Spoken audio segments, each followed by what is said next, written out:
बस पॉलिटिक्स पर कांग्रेस ने आज पीसी करके इस मुद्दे पर यूपी सरकार को जमकर घेरा।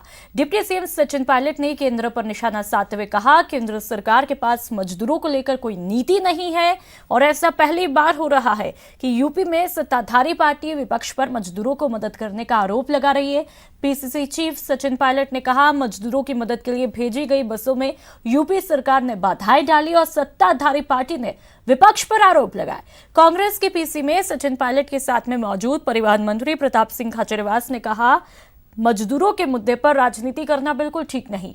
बसों को बॉर्डर पर रोककर यूपी सरकार ने केंद्र के आदेश का उल्लंघन किया और इसको लेकर यूपी सीएम योगी के खिलाफ एफआईआर दर्ज होनी चाहिए।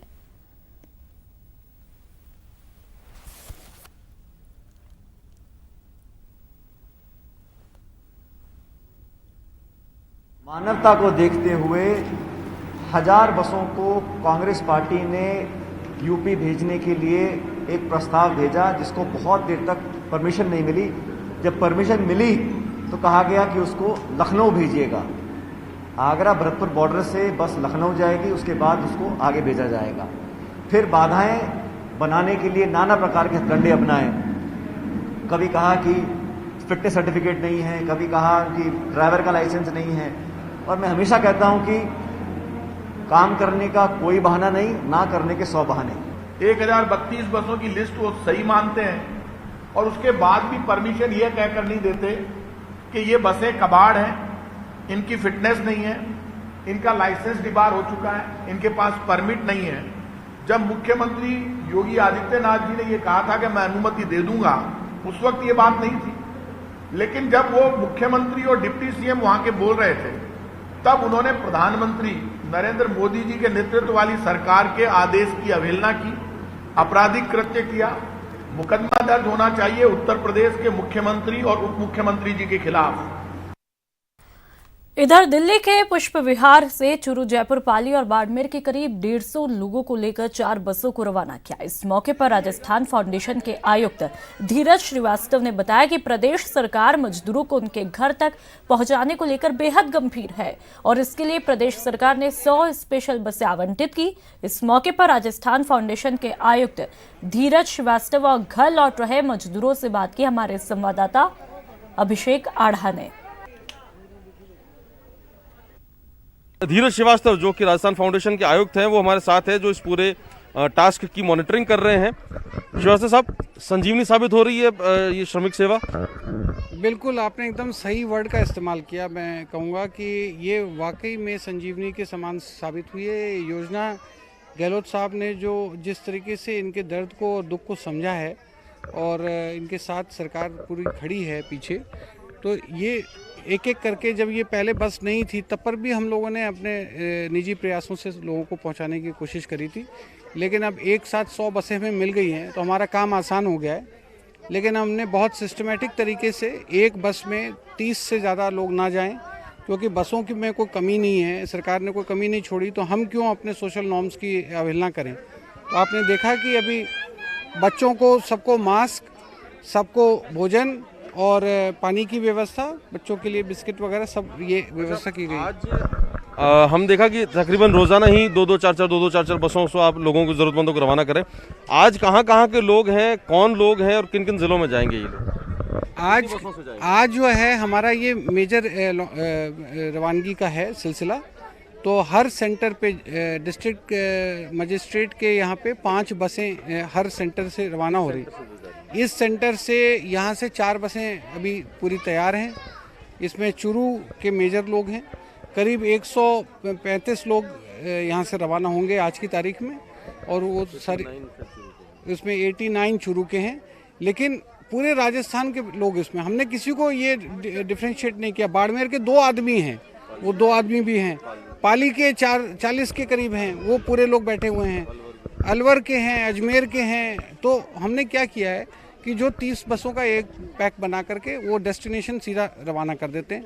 जो 2 या 3 लोग हैं उनको यहाँ से जयपुर भेजेंगे, जयपुर में उनको फीडर बस मिलेगी, वो बाड़मेर तक छोड़ेगी। हमारे साथ कुछ लोग भी हैं जो यहाँ फंसे हुए थे, उनसे बात करते हैं।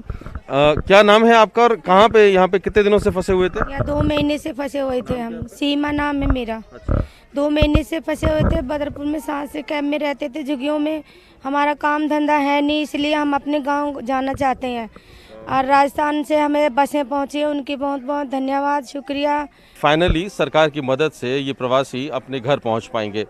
सहयोगी बीनू बैंसल के साथ अभिषेक आढ़ा, नेटवर्क 18, नई दिल्ली। चलिए बढ़ते हैं आगे। लॉकडाउन 4.0 में गहलोत सरकार ने और रियायत देने का फैसला किया है। प्रदेश में 23 मई से रोडवेज बसों का संचालन फिर से शुरू हो जाएगा। प्रदेश की 55 रूट्स पर ये बसें चलेंगी। यात्री रोडवेज की वेबसाइट और मोबाइल ऐप के जरिए टिकट बुक करवा पाएंगे। जयपुर में सिंधी कैंप बस स्टैंड से बसें फिलहाल नहीं चलेंगी। राजधानी में ट्रांसपोर्ट नगर, चौमू पुलिया से बसों का संचालन किया जाएगा। तो आपको बता दूं मैं कि बस में सफर के दौरान पूरी तरह से सोशल डिस्टेंसिंग का पालन करना अनिवार्य होगा।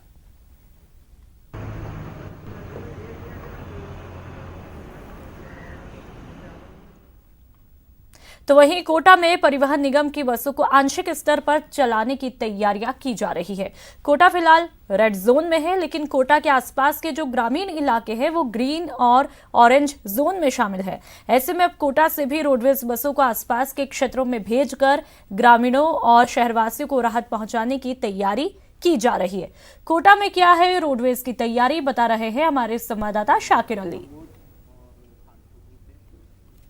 लॉकडाउन के चलते करीब 2 महीने के लंबे अंतराल के बाद अब कोटा के इस बस स्टैंड पर भी रौनक लौटेगी। कोटा जो प्रबंधक है वो यहाँ के जो रोडवेज के प्रबंधक हैं वो अब बसों को जो है रूट्स पर चलाने के लिए तैयारी कर रहे हैं। हालांकि कोटा रेड जोन में है और लगातार कोटा में कोरोना संक्रमित रोगियों की तादाद में भी इजाफा हो रहा है। आज की बात की जाए तो 17 पॉजिटिव मामले और सामने आए हैं। ऐसे में अब 356 जो है पॉजिटिव रोगियों का आंकड़ा कोटा में पहुँच चुका है। लेकिन जो ग्रामीण इलाका है वो पूरी तरह से सुरक्षित है। ग्रीन जोन है, ऑरेंज जोन क्षेत्र है कुछ। तो ऐसे में रोडवेज प्रशासन चाहता है कि लंबा समय के बाद में, क्योंकि वक्त बहुत ज़्यादा हो गया है, ऐसे में अब बसों का संचालन किया जाए ताकि ग्रामीणों को राहत मिल सके। तो कुछ तैयारियां इन्होंने की है, ये किस तरह से बसों का संचालन करेंगे उसके बारे में मैं बात करने की कोशिश करता हूँ। सर, किस तरह से संचालन होगा?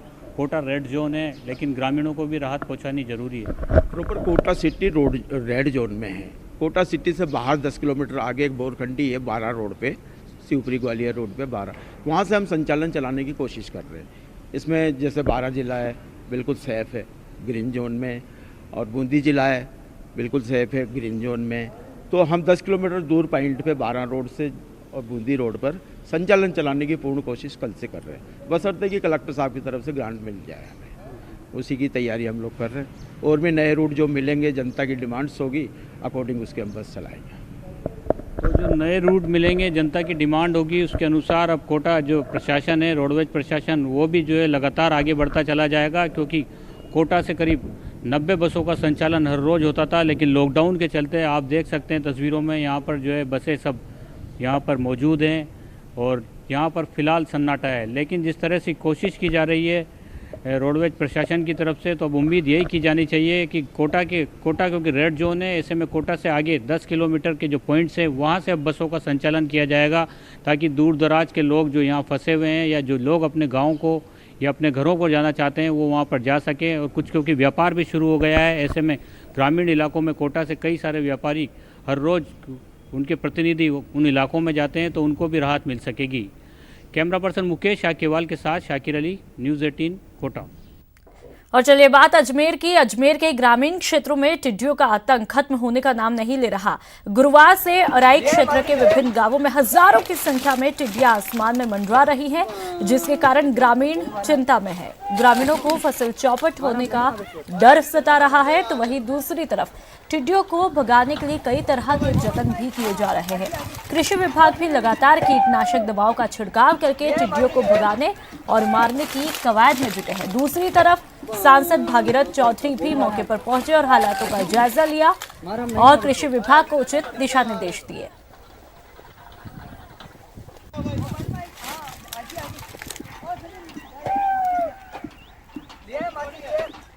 और चलिए अब खबर जयपुर से, जहां पर प्रवासी राजस्थानियों की घर वापसी हुई है। वंदे भारत की पहली फ्लाइट पहुंची जयपुर। लंदन से जयपुर लौटे प्रवासी राजस्थानी।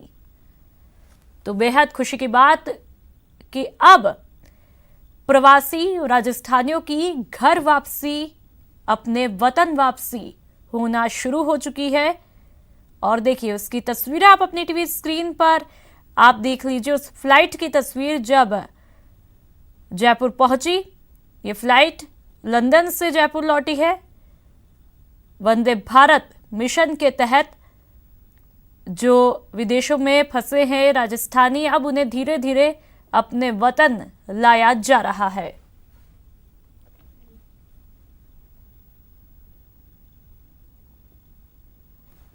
और चलिए अब आपको दिखाते हैं एलिफेंट स्टील का योग।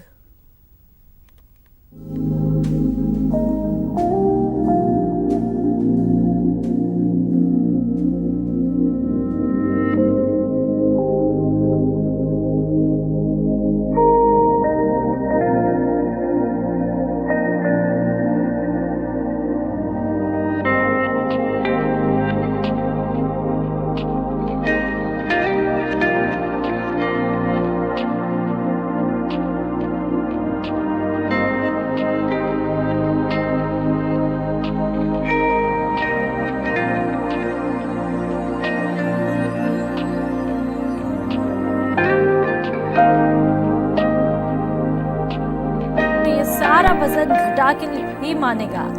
ये है एलिफेंट सील और ये योग करने में लगा है, वजन घटाने में लगातार एक्सरसाइज में जुटा है।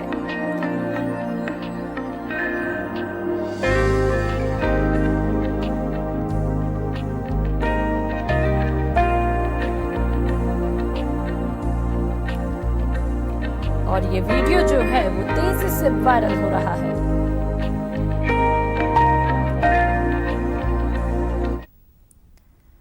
और इस